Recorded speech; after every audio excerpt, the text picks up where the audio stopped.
Good morning students. आज मैं आपको जियोग्राफी की एक बहुत ही इंपॉर्टेंट टॉपिक बताने जा रहा हूं जिसको कहते हैं layers of earth. Layers of earth, ये बड़ा ही इंपॉर्टेंट टॉपिक है।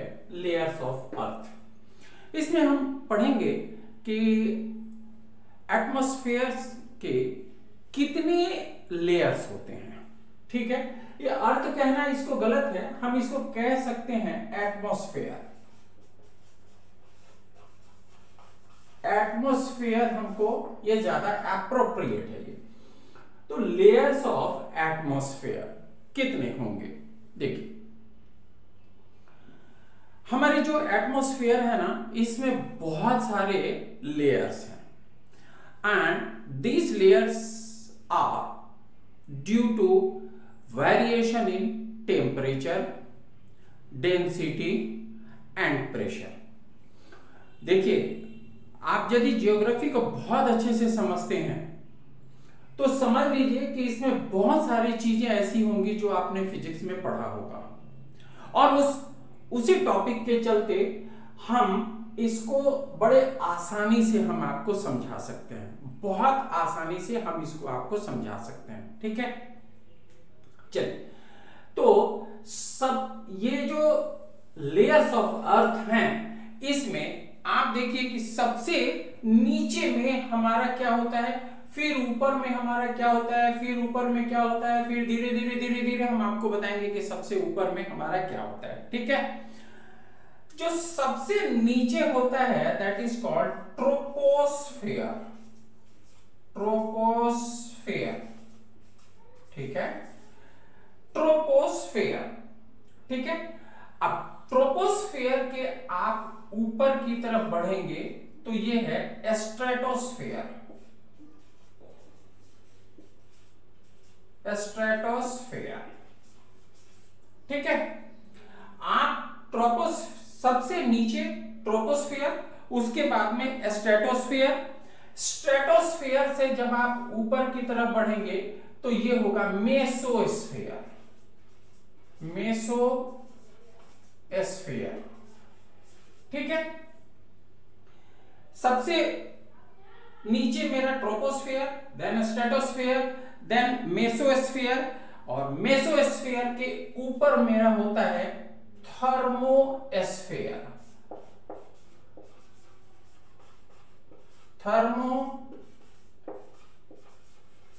थर्मोस्फेयर, और इस थर्मोस्फेयर के ऊपर में होता है एक्सोस्फेयर। एक्सोस्फेयर, अब ये एक्सोस्फेयर इसका नाम इसलिए पड़ा क्योंकि इसके बाद जो है ना, वो कोई एटमॉस्फेयर का कुछ प्रभाव नहीं पड़ता है। इसके ऊपर में कंप्लीट ओपन स्काई, इसके ऊपर में कंप्लीट कुछ नहीं है, इसके ऊपर में कुछ नहीं है। यानी सबसे नीचे क्या हुआ मेरा ट्रोपोस्फेयर, देन सबसे ऊपर में क्या है मेरा एक्सोस्फेयर। चलिए, अब देखिए, ये जो मेरा स्ट्रेटोस्फेयर है ना, इसी स्ट्रेटोस्फेयर में हमारा ओजोनोस्फेयर होता है। ओजोनोस्फेयर,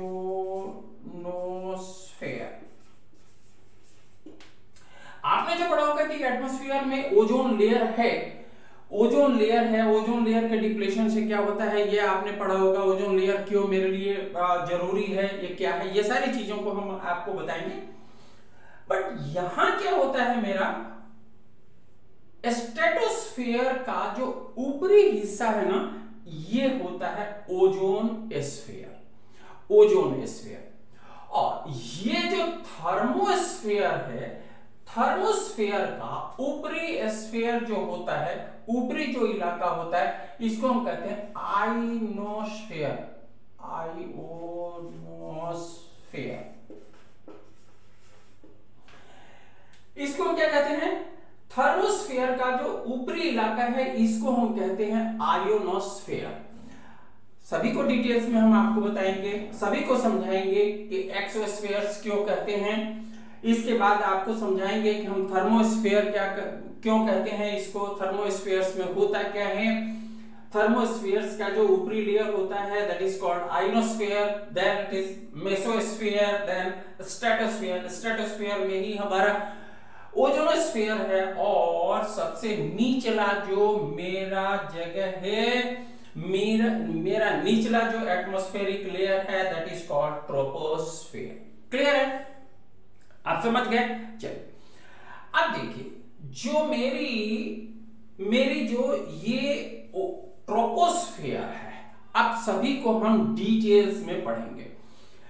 तो हाइट के हिसाब से ट्रोपोस्फेयर जो होता है ना, हाइट के हिसाब से ये 0 to 10 किलोमीटर के हाइट तक होता है। ट्रोपोस्फेयर हमारा क्या होता है? 0 to 10 किलोमीटर तक का, 0 to 10 किलोमीटर तक का डिस्टेंस में, हाइट में क्या होता है? मेरा ट्रोपोस्फेयर होता है। अच्छा देखिए, ट्रोपोस्फेयर में क्या होता है कि इसी ट्रोपोस्फेयर में जितने आपके जो क्लाइमेटिक या वेदर चेंज जो होते हैं ना, इसी ट्रोपोस्फेयर में होते हैं। यानी हम इसको कह सकते हैं कि क्लाइमेटिक चेंज है ना, और दूसरा हम लिख सकते हैं कि वेदर चेंज।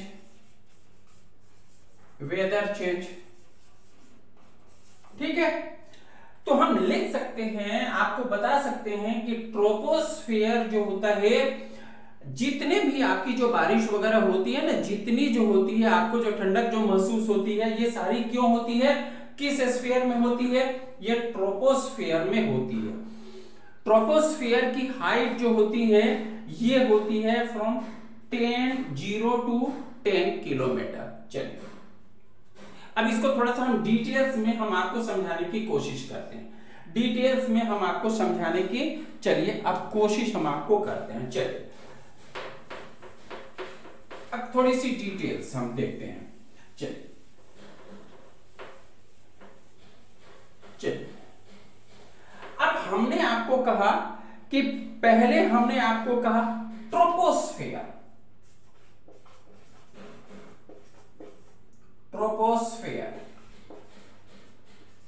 तो ट्रोपोस्फेयर में क्या होता है? हमने आपको बहुत अच्छे से बताया कि ट्रोपोस्फेयर की हाइट कितनी होती है?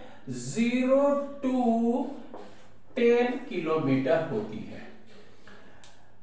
जितने हमारे क्लाइमेटिक चेंज होंगे वो इसी ट्रोपोस्फेयर में होंगे, जितने हमारे वेदर चेंज होंगे इसी में होंगे। यानी climatic change and weather change. ठीक है, अब ये बताइए कि क्लाइमेटिक चेंज और वेदर चेंज होता क्यों है साहब? होता क्यों है? इसलिए होता है क्योंकि आप देखेंगे कि सन से जो डायरेक्ट हीट जो पहुंचती है, रे जो पहुंचती है, वो अर्थ के पास पहुंचती है, और अर्थ के हीटअप हो जाने के चलते हमारी ये क्लाइमेटिक चेंज और वेदर चेंज होती है। यानी हम आपको कहें कि ट्रोपोस्फेयर की ये जो दोनों चीजें हैं वो क्यों होती हैं? ड्यू टू हीट और टेम्परेचर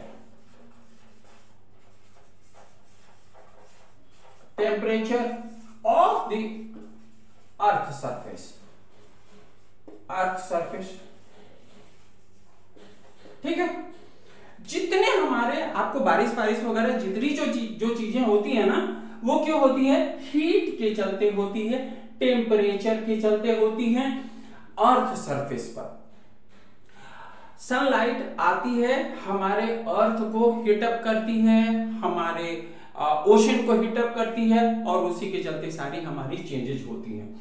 तो ट्रोपोस्फेयर को हमने आपको बताया, ट्रोपोस्फेयर क्या होती है? फ्रॉम 0 to 10 किलोमीटर हाइट तक में क्या होता है? हमारा ट्रोपोस्फेयर होता है। देन हमारे क्या होता है? इसी में हमारी क्लाइमेटिक या वेदर चेंजेस हमारी होती हैं। ये क्यों होती हैं? Due to heat and temperature of the earth. अब चलिए अब स्ट्रेटोस्फेयर, स्ट्रेटोस्फेयर में क्या होता है, चलिए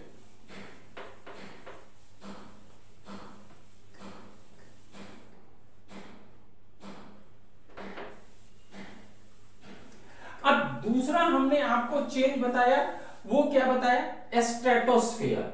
अब स्ट्रेटोस्फेयर में क्या होती है, किस प्रकार से स्ट्रेटोस्फेयर की पहले हाइट देखेंगे, फिर स्ट्रेटोस्फेयर का हम देखेंगे कि कितने हाइट तक होता है, फिर उसमें टेम्परेचर का क्या डिफरेंस होता है, इसकी कंडीशंस क्या क्या होती हैं। तो दूसरा क्या होगा, स्ट्रेटोस्फेयर।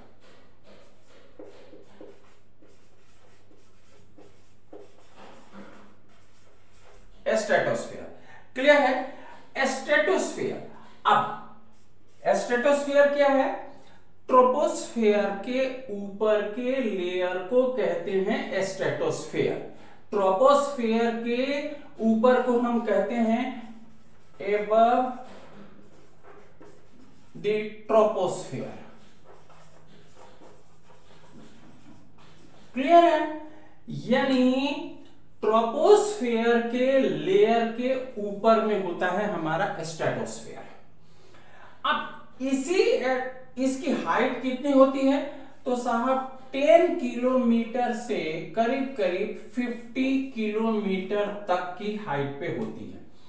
कितनी होती है, स्ट्रेटोस्फेयर की होती है फ्रॉम 10 किलोमीटर टू 50 किलोमीटर की हाइट पे होती है। अच्छा, अब चूंकि हमने आपको बताया कि हमारी क्लाइमेटिक चेंज और वेदर चेंज किस में होती है, ट्रोपोस्फेयर में होती है, ट्रोपोस्फेयर में होती है, यानी हम लिख सकते हैं कि no climatic change, no climatic change और वेदर चेंज, और वेदर चेंज। यहां पे किसी भी प्रकार के स्ट्रेटोस्फेयर में किसी प्रकार की क्लाइमेटिक चेंज नहीं होती है, किसी प्रकार की वेदर चेंज नहीं होती है। चूंकि इसमें किसी भी प्रकार की क्लाइमेटिक चेंज नहीं होती है, वेदर चेंज नहीं होती है, इसलिए क्या होता है कि यही मेरा इलाका है जो फ्लाइंग जोन होता है, aeroplane flying zone, aeroplane flying zone होता है। चूंकि आप बहुत हाइट पर आप हैं जहां पे किसी भी तरीके का क्लाइमेटिक चेंज नहीं होता है, यानी यहां पर इस इलाके में बादल नहीं होती है, क्लाउड्स नहीं होते हैं, हम लिख सकते हैं no cloud, no cloud zone, ठीक ना। तो जब नो क्लाउड जोन होगा तो क्या होगा कि बहुत डिस्टेंस तक हमको कोई भी चीज दिखाई पड़ जाएगी, इसीलिए हम इसको कहते हैं एरोप्लेन फ्लाइंग जोन। जितनी भी हमारी जो एरोप्लेन होती हैं वो किस में उड़ती हैं, स्ट्रेटोस्फेयर में उड़ती हैं, स्ट्रेटोस्फेयर में उड़ती हैं, ठीक है। चलिए अब देखिए, इसी एटमॉस्फेयर के लेयर के ऊपर में हमारा ओजोन स्फीयर होता है, ओजोन स्फीयर, ओजोन स्फीयर। इसी में क्या होता है, इसका जो ऊपरी इलाका है इसी में होता है ओजोन स्फीयर्स होता है। अब ये ओजोन स्फीयर्स क्या करता है कि ये क्या करता है कि it absorbs high energy ultraviolet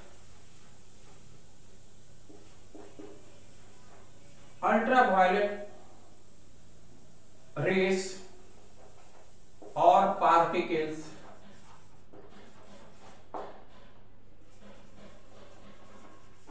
coming from the सन, ठीक है। तो कोई आदमी आपसे पूछे कि ओजोन स्फीयर कहां होता है, ओजोन स्फीयर कहां होता है, तो हम कहेंगे कि ये स्ट्रेटोस्फीयर के ऊपरी लेयर में होता है, यानी इनफैक्ट ये स्ट्रेटोस्फीयर के पास में होता है, ठीक है। ओजोन स्फीयर करता क्या है को सन से बहुत ज्यादा अल्ट्रावायलेट रे आती हैं। ये अल्ट्रावायलेट रे क्या होती हैं, इसमें बहुत ज्यादा एनर्जी होती है। ये यदि सीधा सीधी आपको एब्जॉर्ब करा दिया जाए ना तो किसी भी आदमी को कैंसर तक हो सकता है। ये बहुत ज्यादा खतरनाक ये रे होता है, अल्ट्रावायलेट रे। तो क्या होता है कि ओजोन स्फीयर्स क्या होता है कि भगवान ने एक लेयर बना दिया हुआ है और जिसको हम कहते हैं ओजोन स्फीयर्स।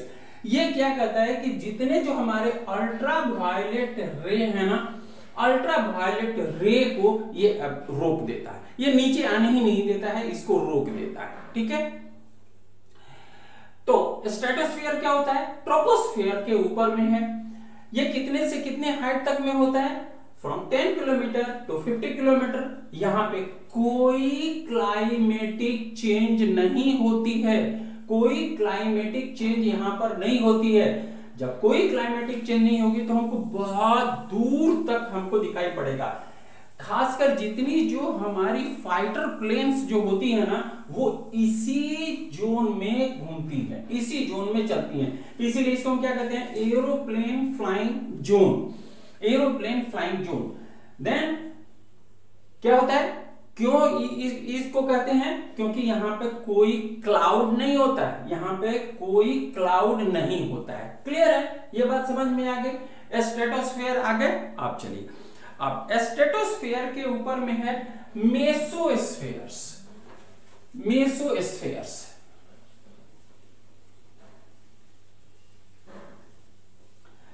मेसोस्फीयर्स अब देखिए ये मेसोस्फीयर्स क्या होता है, कैसे होता है, किस प्रकार से होता है, ये हम आपको समझाने की कोशिश करेंगे। मेसोस्फीयर्स देखिए, एक तो ये हमको बहुत अच्छे से क्लियर हो गया कि मेसोस्फीयर्स क्या होता है। Mesosphere is above the stratosphere. Stratosphere के ऊपर में होता है। कौन सा होता है, मेसोस्फीयर्स।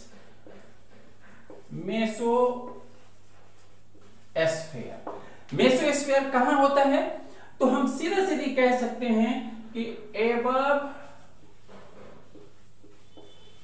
The stratosphere.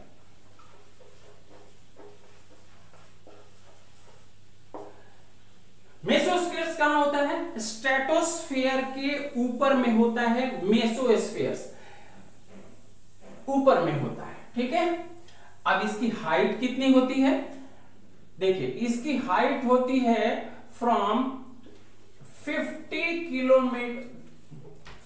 किलोमीटर से लेकर के करीब करीब 90 किलोमीटर तक में होता है।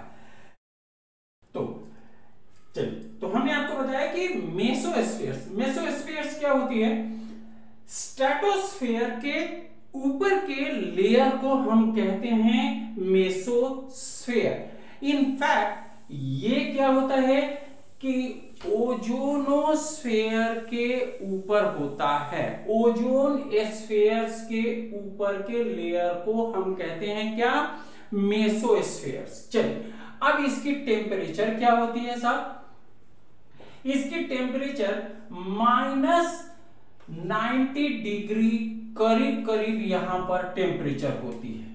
इसकी टेम्परेचर क्या होती है, करीब करीब -90 डिग्री होती है। यानी हम कह सकते हैं कि it is the coldest zone. ये कोल्डेस्ट जोन होता है, -90 डिग्री, -90 डिग्री होता है। अब इसकी हाइट कितनी होती है, तो साहब देखिए इसकी जो हाइट होती है करीब करीब 50 किलोमीटर से लेकर के ये 90 kilometre above the earth surface. Earth surface के ऊपर 50 किलोमीटर से 90 किलोमीटर तक के एरिया को हम क्या बोलते हैं, मेसोस्फीयर। अच्छा, ये क्यों होता, क्यों है ये इतनी 90 डिग्री क्यों होती है, क्योंकि गैस पार्टिकल्स जो होती हैं, gas particles absorbs the heat coming from the sun। इस इलाके में जितनी भी जो गैस पार्टिकल्स है ना, गैस पार्टिकल्स क्या करती हैं कि जो जितनी भी जो हीट आती है सन से, इसको ये एब्जॉर्ब कर लेती है। देखिए यही वो इलाका है जहां पे कि आपके सैटेलाइट्स जो होते हैं ना वो रोटेट करते रहते हैं। सैटेलाइट्स यानी हम कैसे कह सकते हैं, सैटेलाइट फ्लाइंग जोन। आपकी जितनी जो सैटेलाइट्स जो उड़ती है वो इसी इलाके में सैटेलाइट आपकी उड़ती है, ठीक है। लेकिन आप कभी कभी आश्चर्य से आप सोचेंगे कि इस मेसोस्फीयर्स में क्या होता है कि जितने जो हमारे एस्ट्रोनॉट्स हैं दे फील वार्मर। अब आप कहेंगे कि साहब वार्मर कैसे वो फील करते हैं, क्योंकि यहां देखिए यहां तो टेम्परेचर हमने क्या दिया है -90 डिग्री, बट हम कह सकते हैं कि एस्ट्रोनॉट्स फील वार्मर।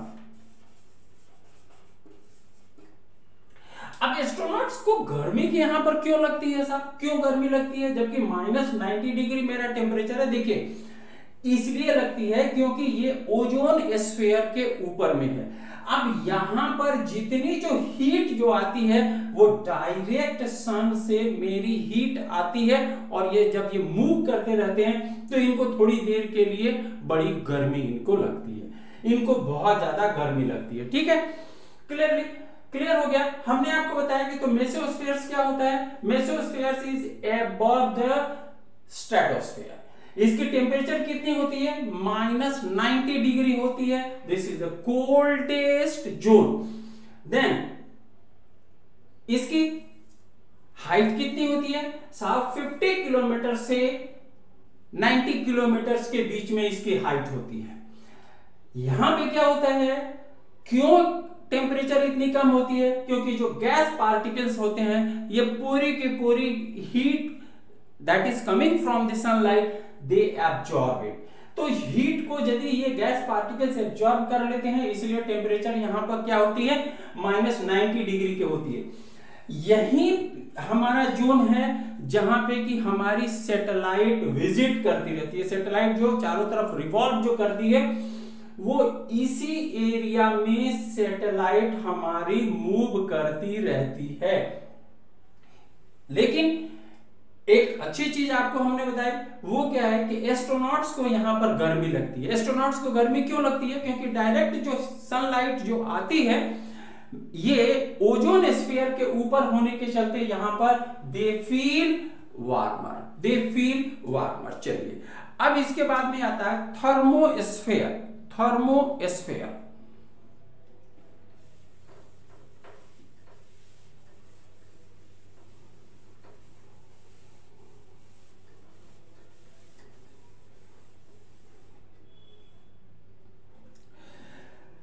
अब देखिए थर्मोस्फीयर, तो थर्मोस्फीयर में क्या होता है, थर्मोस्फीयर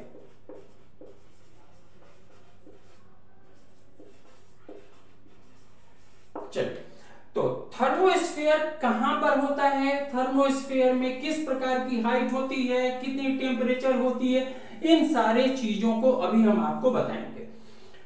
देखिए इतना तो आप समझ गए होंगे कि थर्मोस्फीयर जो होता है वो मेसोस्फीयर के ऊपर में होता है। मेसो एबव द मेसोस्फीयर, ठीक है। थर्मोस्फीयर कहां होता है, एबव द मेसोस्फीयर्स, मेसोस्फीयर्स के बिल्कुल ऊपर में होता है। अच्छा अब यहां पर होता क्या है कि देखिए इस इलाके में, बल्कि हम आपसे कह दें तो मेसोस्फीयर्स में ही ग्रेविटी बिल्कुल 0 होती है, तभी तो वहां हमारी सैटेलाइट रिवॉल्व करती है। अच्छा यहां पर जो होती है गैस पार्टिकल्स जो होते हैं हैव लो डेंसिटी, यहां पे क्या होती है कि गैस पार्टिकल्स की डेंसिटी बहुत कम होती है। तो जब गैस पार्टिकल्स की डेंसिटी कम होती है तो आपको पता है gas particles can fly up to 1 kilometre without collision.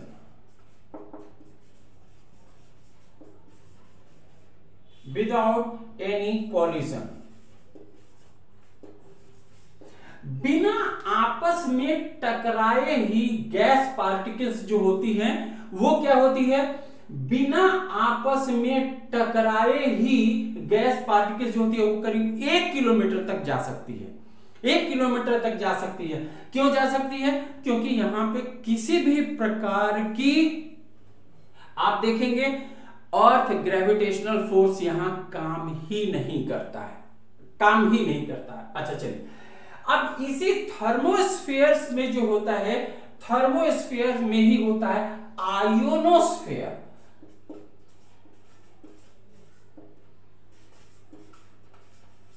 इसी थर्मोस्फेयर का जो अपर पार्ट होता है ना, इसको कहते हैं आयोनोस्फेयर।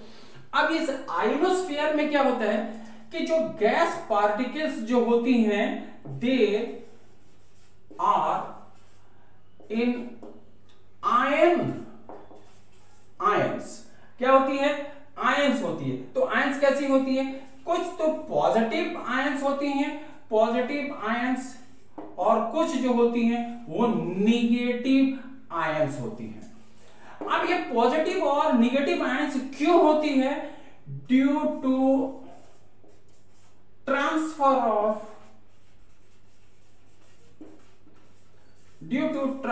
Of electrons. क्लियर है? इलेक्ट्रॉन के इधर उधर जाने से क्या होता है कि जो हमारी गैस पार्टिकल्स होती हैं ये क्या होती हैं, आयंस में डिवाइड हो जाती हैं।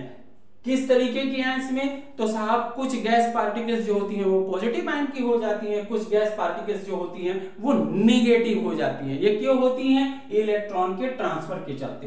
तो कोई आदमी आपसे पूछे कि बताओ आयोनोस्फेयर कहां पे होता है, तो हम कह सकते हैं थर्मोस्फेयर के ऊपरी पार्ट को हम क्या कहते हैं? आयोनोस्फेयर। इसको हम क्या कहते हैं? आयोनोस्फेयर। अच्छा, अब इसकी हाइट क्या होती है? चलिए हाइट हम आपको बता देते हैं। From 90 kilometre to approximately 140 kilometre. From 90 to 140 kilometre. देखिए ये हम आपको लिख रहे हैं तो इसका मतलब आप ये मत समझिएगा कि 41 किलोमीटर के बाद में ये कुछ चेंज हो जाता है या 89 किलोमीटर नहीं, अप्रोक्सीमेटली हमने बताया। कोई बाउंड्री नहीं है जहां से कि आप कह सकते हैं कि अब इसके ऊपर में ये हो गया या इसके ऊपर में ये हो गया, नहीं, ऐसा कुछ भी नहीं है। ये अप्रोक्सीमेटली अर्थ सरफेस के ऊपर में करीब करीब, इसीलिए हम इसको लिखते हैं approximately. So it is not the correct figure, it is not the exact figure. हम कह सकते हैं कि जो हमारी थर्मोस्फेयर होती है, थर्मोस्फेयर कितने किलोमीटर पे होती है? 90 किलोमीटर टू 140 किलोमीटर अप्रोक्सीमेटली। इसमें क्या होती है? ये मेसोस्फेयर्स के ऊपर में है। इसमें जो गैस पार्टिकल्स होती हैं, केवल यहाँ पे गैस ही होती है, इसके अलावा कुछ होता भी नहीं है यहाँ पे। इनकी क्या होती है? चूंकि डेंसिटी कम होती है, डेंसिटी कम होने के चलते क्या हो जाता है कि ये आयंस में टूट जाते हैं, ये आयन में टूट जाते हैं, और डेंसिटी इतनी भी कम होती है और यहाँ पे कोई ग्रेविटेशनल फोर्स नहीं होता है, इसलिए ये जो गैस पार्टिकल्स हैं बिना कोलाइड किए हुए करीब 1 किलोमीटर तक ये मूव कर सकती हैं। क्लियर है? आप समझ गए? लास्टली जो हमारा जोन है वो क्या है? एक्सोस्फेयर।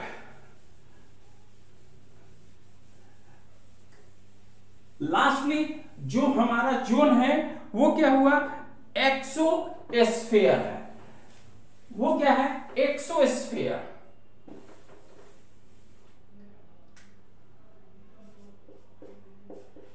एक्सोस्फेयर।